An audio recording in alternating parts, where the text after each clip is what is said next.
성경 봉독하겠습니다. 오늘 주시는 말씀은 에스겔 8장 1절부터 18절까지 말씀입니다.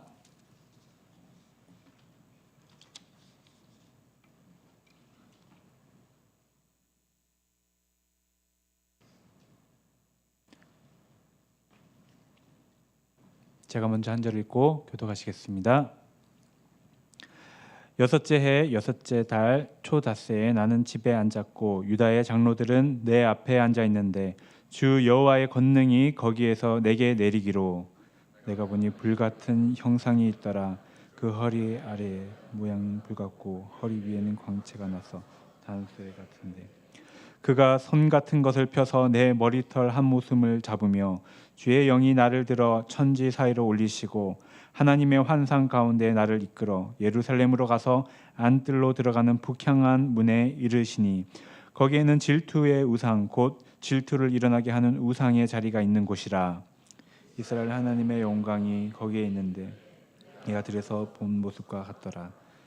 그가 내게 이르시되 인자야 이제 너는 눈을 들어 북쪽을 바라보라 하시기로 내가 눈을 들어 북쪽을 바라보니 제단문 어기 북쪽에 그 질투의 우상이 있더라.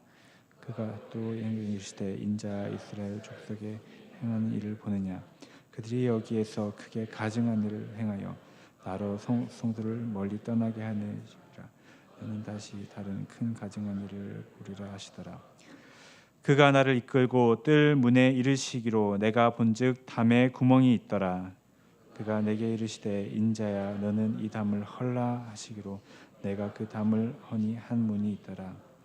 또 내게 이르시되 들어가서 그들이 거기에서 행하는 가증하고 악한 일을 보라 하시기로 내가 들어가 보니 각양 곤충과 가증한 짐승과 이스라엘 족속의 모든 우상을 그 사방벽에 그렸고 이스라엘 족속의 장로 중 70명이 그 앞에 섰으며 사반의 아들 야사냐도 그 가운데에 섰고 각기 손에 향로를 들었는데 향연이 구름같이 오르더라. 또 내게 이르시되 인자야 이스라엘 족속의 장로들이 각각 그 우상에 방한 어두운 가운데서 행하는 것을 내가 보았느냐. 그들이 이르기를 여호와께서 우리를 보지 아니하시며 여호와께서 이 땅을 버리셨다 하느니라. 또 내게 이르시되 너는 다시 그들이 행하는 바 다른 큰 가증한 일을 보리라 하시더라. 그가 또 나를 데리고 여호와의 전으로 들어가는 북문에 이르시기로 보니 거기에 여인들이 앉아 단무스를 위하여 애곡하더라. 그가 또 내게 이르시되 인자야 내가 그것을 보았느냐. 너는 또 이보다 더 큰 가증한 일을 보리라 하시더라. 그가 또 나를 데리고 여호와의 성전 안뜰에 들어가시니 보라 여호와의 성전문 곧 현관과 제단 사이에서 약 25명이 여호와의 성전을 등지고 낯을 동쪽으로 향하여 동쪽 태양에게 예배하더라. 또 내게 이르시되 인자야 내가 보았느냐. 유다 족속이 여기에서 행한 가증한 일을 적다 하겠느냐. 그들이 그 땅을 폭행으로 채우고 또 다시 내 노여움을 일으키며 심지어 나뭇가지를 그 코에 두었느니라.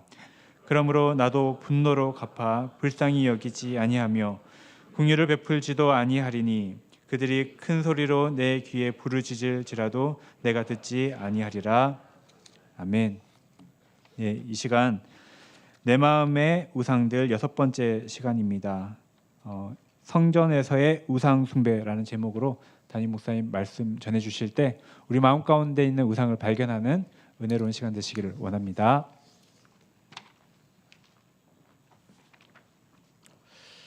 할렐루야. 우리 오늘 현장에서 또 온라인으로 예배하는 우리 모든 성도님들께 주님의 은혜가 함께 하시길 기도합니다. 우리 이렇게 인사하고 말씀 나눌까요?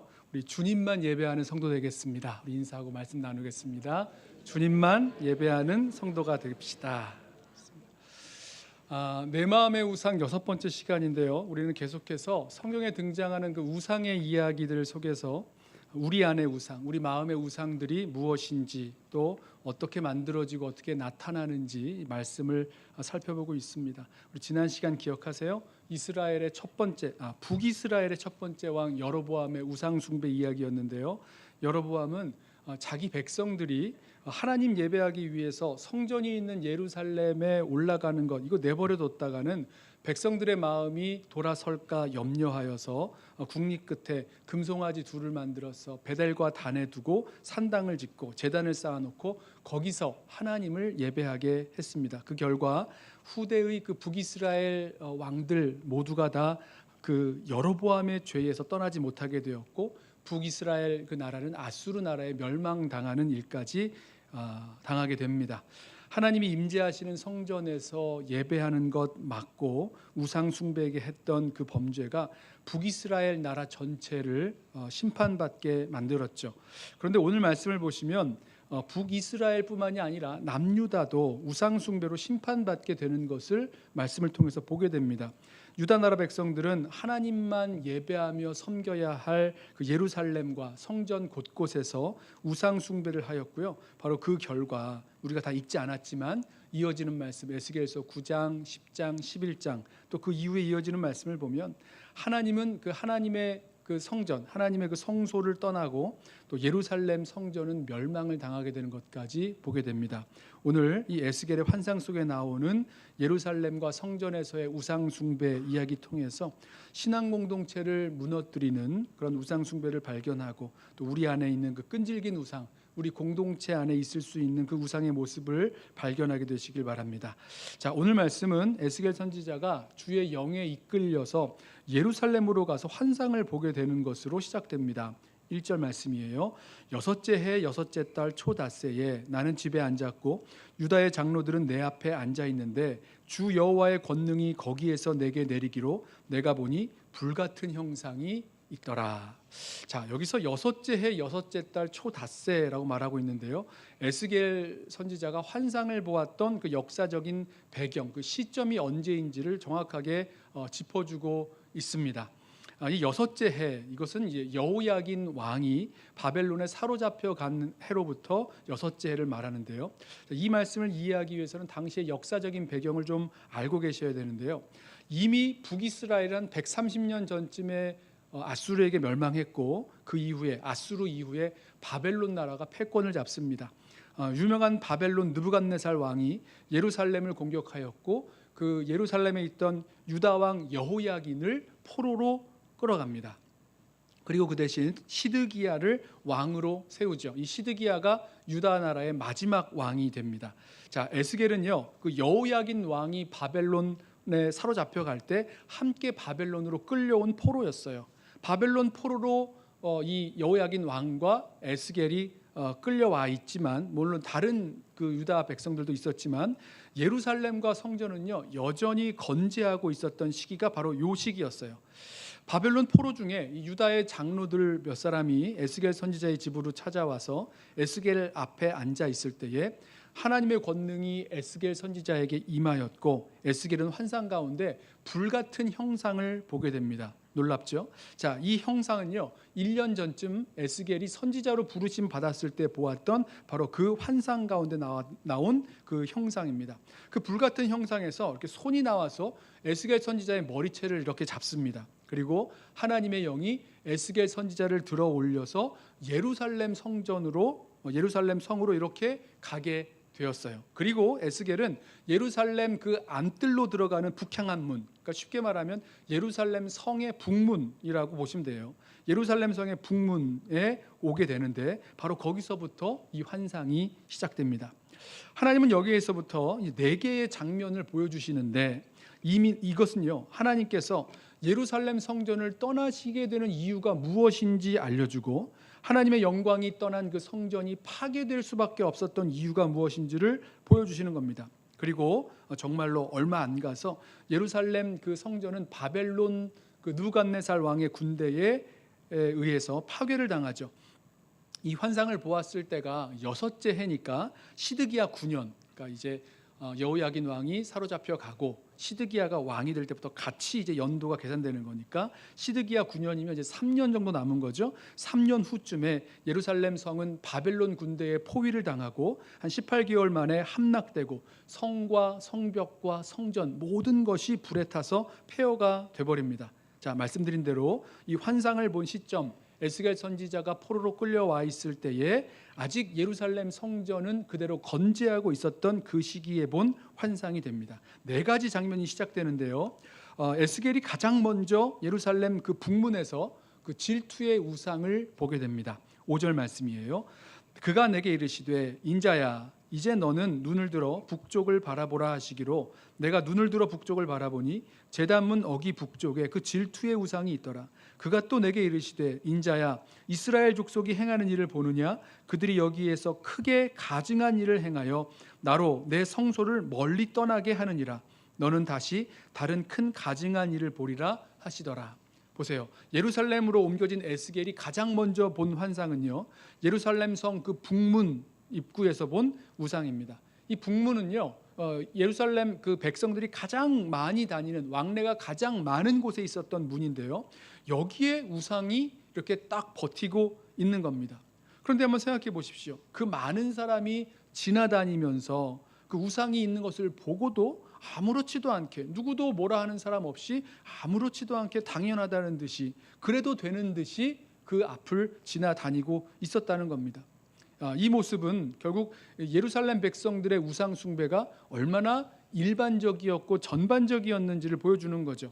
우리 십계명 말씀에 너는 나 외에 다른 신을 두지 말라, 너를 위하여 우상을 새기지 말라라고 말씀하시는 그런 말씀들 있는지도 없는지도 모르게 아무렇지도 않게 무시되고 그렇게 우상이 예루살렘 성전 그 북문에 세워져 있었다는 겁니다. 이 성경을 보면 예루살렘 북문에 있던 우상을 그 질투의 우상이라고 부르고 있는데요. 이것은 하나님의 질투를 일으키는 우상이라는 그런 뜻입니다. 그러니까 질투라는 우상이 아니라 하나님의 질투를 일으키는 우상이란 말이죠. 하나님은요 자신에게 돌아와야 할 그 경배와 영광을 다른 우상에게 돌리게 될 때에 질투하시며 분노하시고 진노하시는 하나님이세요.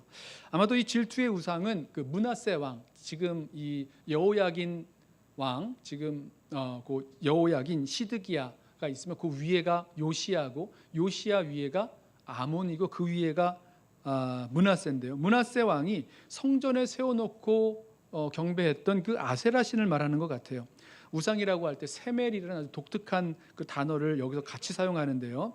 자, 므낫세의 손자 요시야 왕이 성전을 정화했을 때는 그 모든 질투의 우상도 다 아세라상도 다 헐어버렸겠지만 이스라엘 백성이 이를 다시 세우고 섬긴 것으로 보여집니다. 하나님은 이 우상 숭배를 크게 가증한 일이다라고 말씀하시고 그 결과 나로 내 성소를 떠나게 한다라고 말씀하세요. 오늘 본문에 이어지는 말씀을 보시면 하나님의 영광이 정말로 그 성전 성소에서 떠나기 시작합니다. 성소에서 성전 문지방으로 그리고 성전으로 들어가는 동편 문으로 그리고 그 예루살렘 성을 벗어나서 그 동편에 있는 상으로 하나님의 영광이 떠나가게 되는 것까지 우리가 보게 될 거예요. 자, 정말로 그 하나님의 영광이 성전을 떠나가 버립니다. 여러분 기억하십시오. 우상 숭배는 하나님 보시기에 정말로 가증한 일이고 그 결과 하나님을 멀리 떠나게 만든다는 것입니다. 여기서의 이 우상, 질투의 우상이라고 불려진 이 우상, 이것은요 저는 오랫동안 반복되어진 우상 숭배라고 생각을 합니다. 그러니까 너무너무 오랫동안 반복되고 만연해 있으니까 아무렇지도 않게 계속 남아 있는 거죠. 중간에 반짝 개혁하는 그런 시간도 있었겠지만 또다시 반복되었다가 아무렇지도 않게 우리 마음에 자리를 잡고 섬겨지는 그런 우상 말입니다. 누구나 다 사랑하고 누구나 다 섬기기에 이 시대의 모든 사람의 기본값이 되어버린 것 같은 우상이라는 거죠. 그래서 우리로 말하자면 예수를 믿던 예수를 믿지 않던 상관없이 누구나 다 자연스럽게 추구하는 그런 우상과 같은 존재입니다. 세상이나 교회 공동체나 아니면 예수 믿는 사람이나 누구라도 상관없이 똑같이 사랑하고 섬기는 무엇이 있다면 바로 그것이 이 우상이겠죠. 그리고 이 우상은요 너무나 만연해 있고 퍼져 있어서 아무렇지도 않게 우상이 버젓이 세워져 있음에도 불구하고 보지 못하고 그냥 지나갈 수 있는 그런 우상인 것입니다. 하나님은 이 우상 숭배를 가증한 일이다, 크게 가증한 일이다 말씀하시면서 이 오래된 우상을 크게 가증한 일이라고 하시면서 그 성전을 떠나시게 됐고 하나님 없는 예루살렘 성전과 그 성은 결국은 파괴를 받습니다. 심판을 받게 되는 거죠. 자, 두 번째로 에스겔이 이어서 본 우상은요 70인 장로의 우상 숭배입니다. 7절 말씀 보실까요? 그가 나를 이끌고 뜰문에 이르시기로 내가 본즉 담에 구멍이 있더라. 그가 내게 이르시되 인자야 너는 이 담을 헐라 하시기로 내가 그 담을 허니 한 문이 있더라.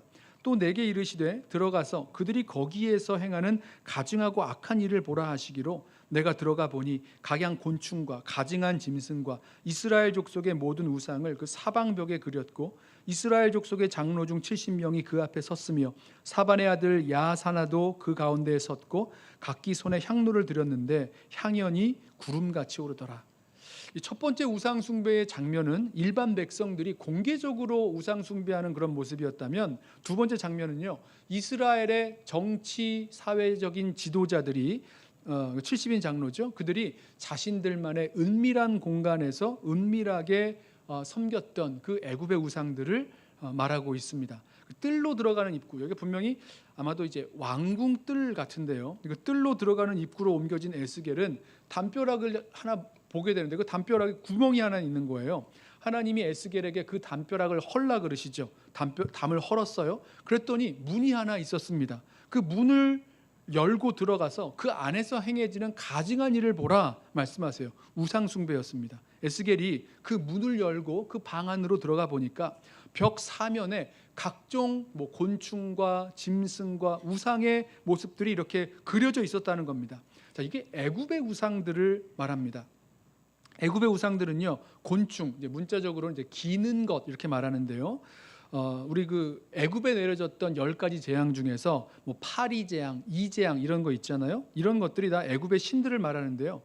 또 그런 그림들, 또 여러 가증한, 그러니까 부정한 짐승들이 그 벽에 그려져 있었습니다. 왜 우리 이집트 벽화 같은 것 보면 그 독수리 같은 것도 있고 개도 나오고 이런 거 있잖아요. 다 이런 그 부정한 짐승들의 형상이 거기 그려져 있었고, 또 사방에 그 신들이 그려져 있는데 이게 애굽의 신들 같아요. 그리고 그 앞에서 이스라엘의 70인 장로들이 손에 향로를 들고 구름 같은 연기가 나오면서 분향하고 있었다는 그 모습을 보게 되었습니다. 여기 보면 사반의 아들 야사냐도 나오는데요. 사회적으로 잘 알려진 아주 유력한 지도자였다는 겁니다. 사반의 아들, 이 사반이 유명한 사람이죠. 요시야 왕의 그 서기관인데요. 성전을 수리하라는 그런 명령도 전하고 성전을 수리하다가 발견된 그 율법책을 왕 앞에서도 읽어주었던 인물입니다. 이 사반의 아들들이 성경에 여러 명 등장합니다. 근데 모두가 다 잘 알려진 사회 정치적으로 유력한 그런 지도자들이죠. 자, 이렇게 이스라엘의 지도자들, 70인 장로들과 이 지도자들, 그 지도자들이 무엇 때문에 뭐라고 말하면서 우상 숭배를 했는지 하나님이 들어보라고 말씀해 주세요. 12절입니다. 또 내게 이르시되 인자야 이스라엘 족속의 장로들이 각각 그 우상에 방한 어두운 가운데서 행하는 것을 내가 보았느냐? 그들이 이르기를 여호와께서 우리를 보지 아니하시며 여호와께서 이 땅을 버리셨다 하느니라. 이스라엘의 지도자들이 자신이 하나님이 아니라 이 애굽 신들을 섬기는 그 이유가 무엇인지를 이렇게 말하고 있는 겁니다. 하나님이 우리를 돌보지 않으셔. 하나님이 우리를 버리셨어. 이 땅을 버리셨어. 이러면서 애굽의 신들을, 그 은밀한 방에 그려놓은 애굽의 신들을 섬기고 있었다는 겁니다. 자, 이들이 하나님이 우리를 보지 않으시고 우리를 버리셨다, 이 땅을 버리셨다라고 불만을 품고 말하고 있는 것은요, 아마도 바벨론 그 느부갓네살 왕이 예루살렘을 공격해 왔을 때에 그 여호야긴 왕 사로잡혀 가잖아요. 또 다른 예루살렘에 있었던 그런 많은 사람들이 사로잡혀 갔는데 그것에 대한 실망 내지는 불만이 담겨 있는 것 같습니다.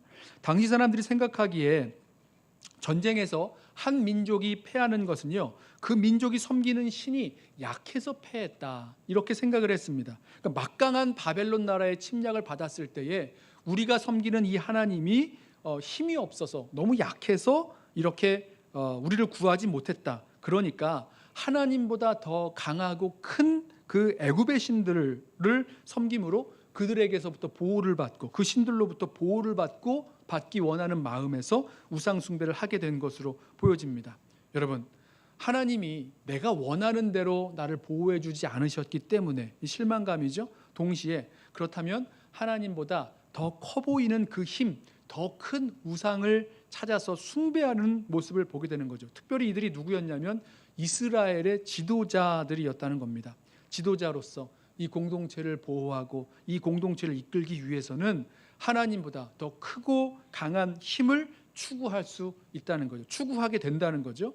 자, 하나님 대신 힘이 될 만한 그 무엇으로 여겨지고 보여지고 추구하고 있다면, 특별히 지도자의 역할을 감당할 때 바로 그것이 공동체 안에서 하나님 대신에 섬기는 그런 우상의 모습이 될 수 있다는 겁니다. 무엇이었죠? 큰 힘. 하나님보다 더 크게 느껴지는 그 힘을 은밀히 추구하고 있었다는 거죠. 세 번째로 에스겔이 본 환상은요, 그 여인들이 단무스를 숭배하는 모습을 보게 됩니다. 14절입니다. 그가 또 나를 데리고 여호와의 전으로 들어가는 북문에 이르시기로 보니 거기에 여인들이 앉아 단무스를 위하여 애곡하더라. 이 단무스 여러분 아세요? 이 단무스가 고대 바벨론 그 신화에 나오는 그런 신이라고 하는데요. 봄에 식물을 성장하고 자라서 열매 맺게 하는 그런 우상이라고 합니다.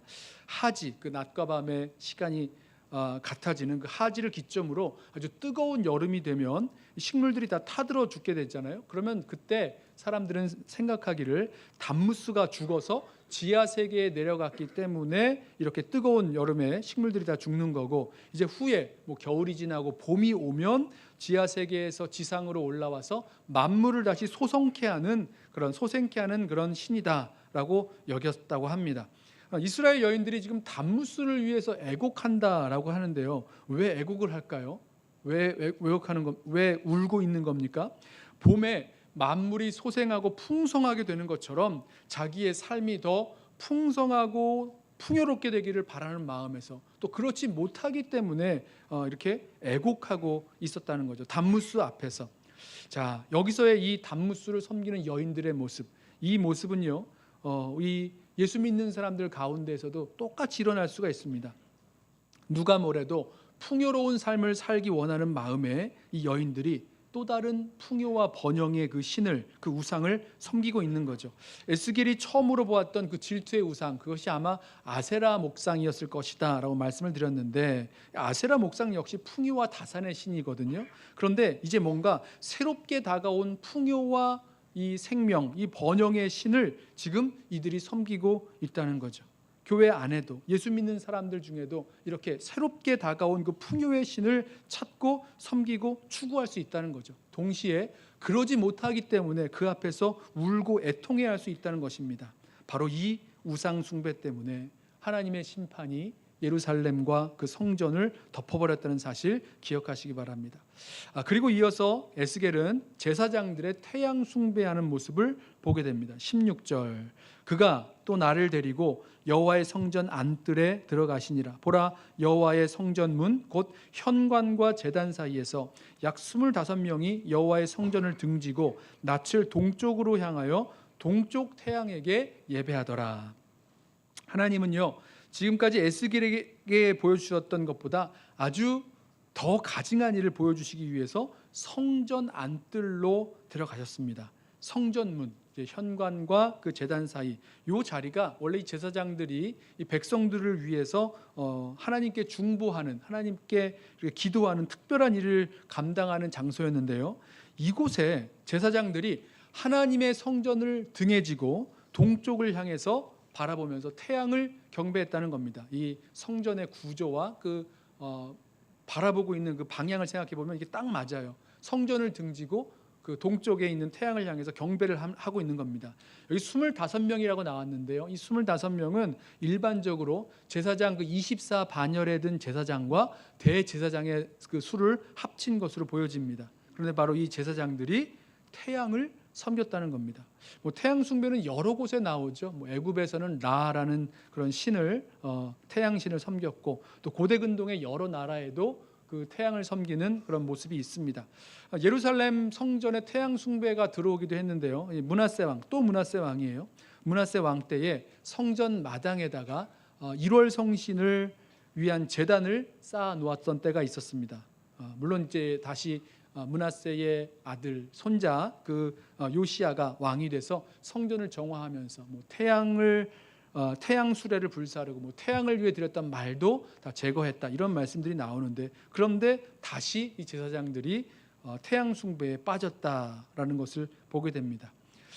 태양 숭배가 하나님을 예배하는 그 성전 그 마당에서, 그것도 하나님을 예배하도록 가르치고 섬겨야 할 제사장들을 통해 이루어지는 모습을 보면서 예루살렘의 그 종교적인 타락이 아주 극에 달해 있음을 우리가 알 수 있습니다. 이 정도면 하나님께서 이 죄악을 인내하며 기다리시기에는 어떤 한계를 넘어버린 것 아닐까요?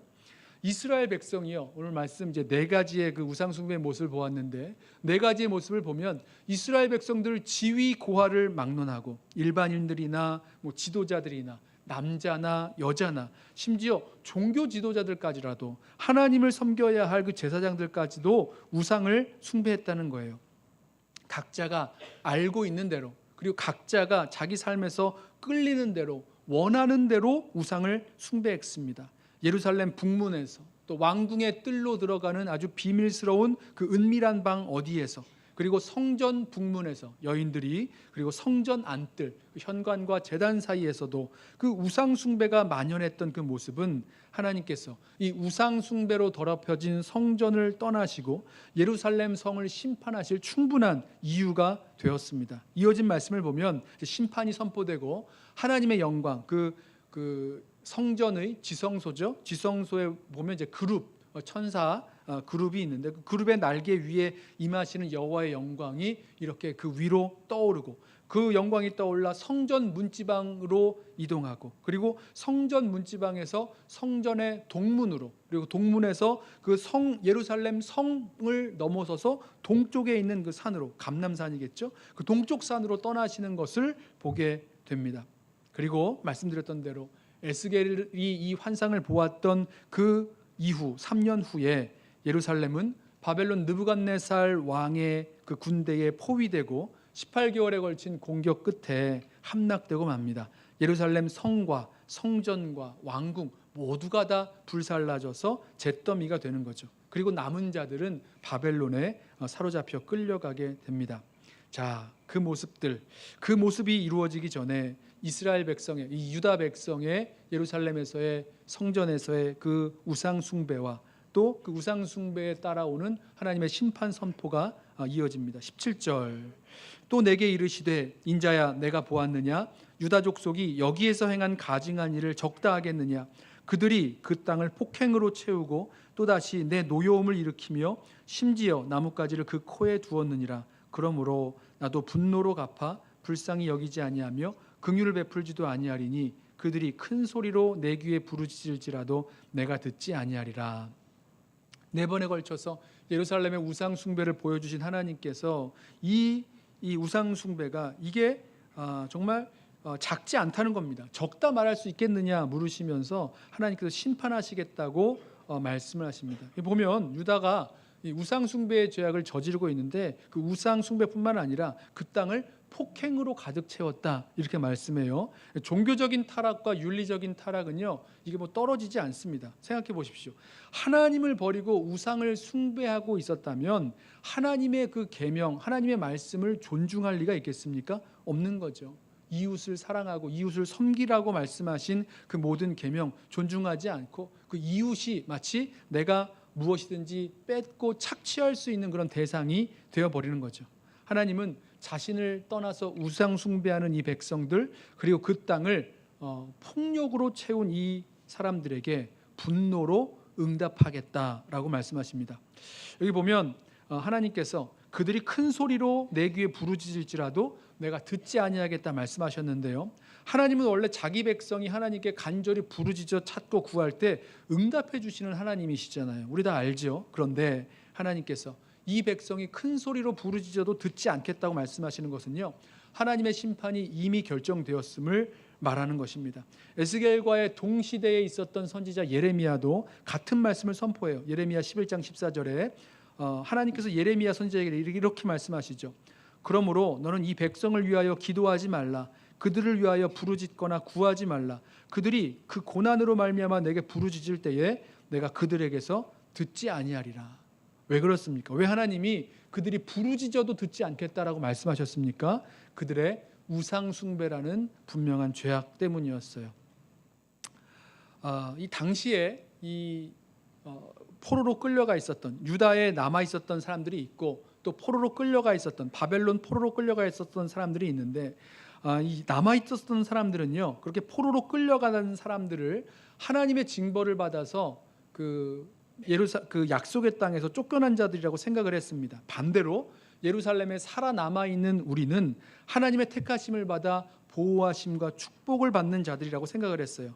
그리고 하나님의 성전은 결코 망하지 않으리라는 그런 믿음을 가지고 있었습니다. 그런데 오늘 이 말씀을 조금 더 읽어보시면 11장에 가면 하나님이 다르게 말씀하시는 것을 보게 됩니다. 뭐냐면 하나님은 이 포로된 자들이 포로로 끌려간 그곳에서 그들이 가지고 있었던 가증한 우상을 제하여 버리게 될 것이다. 그리고 그들을 이 땅으로 다시 돌아오게 할 터인데 하나님께서 그들의 마음 가운데 한 마음, 나눠진 마음이 아니라 한 마음을 주실 것이고 살 같은 마음, 아주 완고한 마음이 아니라 아주 딱딱한 마음이 아니라 살같이 부드러운 마음을 줄 것이고 그들에게 새 영을 새로운 마음을 주셔서 하나님의 법을 따르면서 살아갈 수 있는 하나님의 백성을 삼으시겠다 이렇게 말씀을 하셨어요. 하지만 이어지는 말씀을 보면 예루살렘에 남아 있었던 그 사람들 우상 숭배에서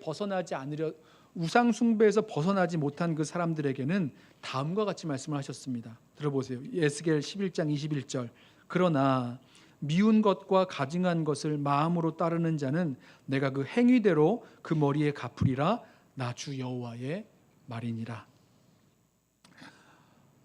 하나님 앞에서 이 성전에서 예루살렘에서 우상 숭배하였던 그 남아 있었던 이스라엘 백성이 결국은 하나님의 그 진노와 심판을 피하지 못했습니다.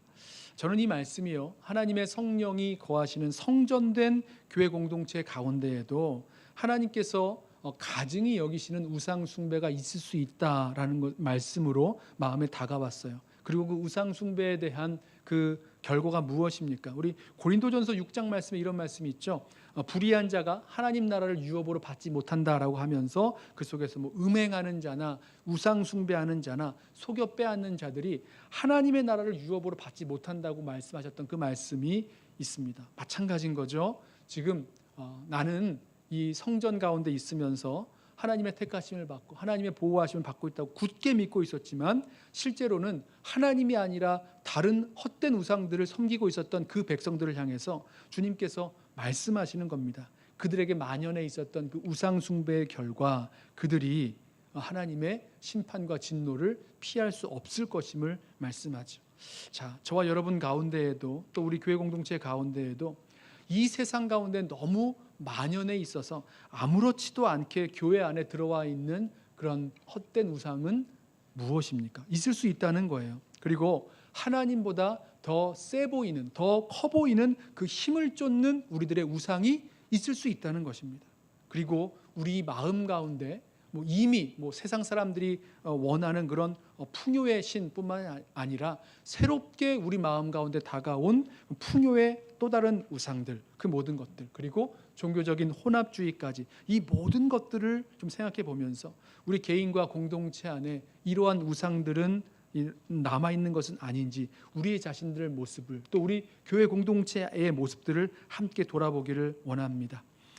이 우상들은요 어떻게 우리들 두렵게 하기도 하고 걱정하게 하는 것들, 이런 것들이 우상이 되기 쉽죠. 뿐만 아니라 오늘 말씀에서 하나님보다 우리를 더 끌리게 하고 우리로 하나님보다 더 끌리게 하고 더 욕망하게 만드는 그 우상들이 남아서 개인과 공동체 안에서 이렇게 우상이 세워질 수 있다는 사실 기억하면서 우리 이 헛된 우상들 다 내어버리고 오직 하나님만 높여 예배하며 섬길 수 있는 저와 여러분 되시기를 예수님의 이름으로 부탁하며 축원합니다.